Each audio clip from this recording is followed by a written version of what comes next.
ಮತ್ತೆ ನಮ್ಮ ಸರ್ಕಾರ ಬರುತ್ತೆ ಅನ್ನೋ ಒಂದು ವಿಶ್ವಾಸದಲ್ಲಿದ್ದೀರಿ. ಆದ್ರೆ ಸಿಎಂ ಏನ್ ಹೇಳಿದ್ದಾರೆ, ಯಾವುದೇ ಕಾರಣಕ್ಕೂ ಸಾಧ್ಯ ಇಲ್ಲ.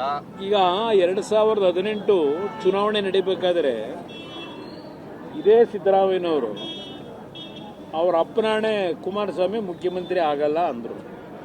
ಸದ್ಯ ಇವತ್ತು ಅವ್ರು ಏನು ಹೇಳಿಕೆ ಕೊಟ್ಟಿದ್ದಾರೆ, ಬಹುಶಃ ಅದು ಮುಂದಿನ ದಿನದಲ್ಲಿ ಇವತ್ತು ನಮ್ಮ ಒಂದು ನಿರೀಕ್ಷೆ ಏನಿದೆ ಆ ಹೇಳಿಕೆಯಿಂದ ಆ ನಿರೀಕ್ಷೆ ನಾವು ಗುರಿಯನ್ನು ಮುಟ್ತೀವಿ ಅಂತಕ್ಕಂಥದ್ದು ನನಗೊಂದು ಇನ್ನೊಂದು ವಿಶ್ವಾಸ ಮೂಡ್ತೀಗ.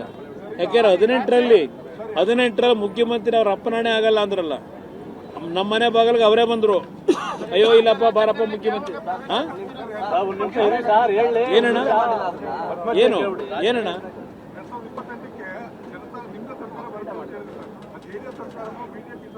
ಬಿಜೆಪಿ ಮತ್ತು JDSನ ಮೈತ್ರಿ ಸರ್ಕಾರ NDA ಸರ್ಕಾರ ಇರುತ್ತೆ. ನಾನೀಗಾಗಲೇ 100 ಬಾರಿ ಹೇಳಿದ್ದೇನೆ, ಪ್ರತಿಯೊಂದು ಸಭೆಯಲ್ಲಿ ಹೇಳಿದ್ದೇನೆ, ನನ್ನ ವಿಶ್ವಾಸದಲ್ಲಿರ್ತಕ್ಕಂಥ ನನ್ನ ಬಗ್ಗೆ ಅಭಿಮಾನ ಇರ್ತಕ್ಕಂಥ ಯುವಕರು ಮುಂದಿನ ಮುಖ್ಯಮಂತ್ರಿ 2028 ಕುಮಾರಣ್ಣ ಅಂತ ಕೂಗ್ತಾರೆ. ಈಗಾಗಲೇ ಶುರುವಾಗಿದೆ.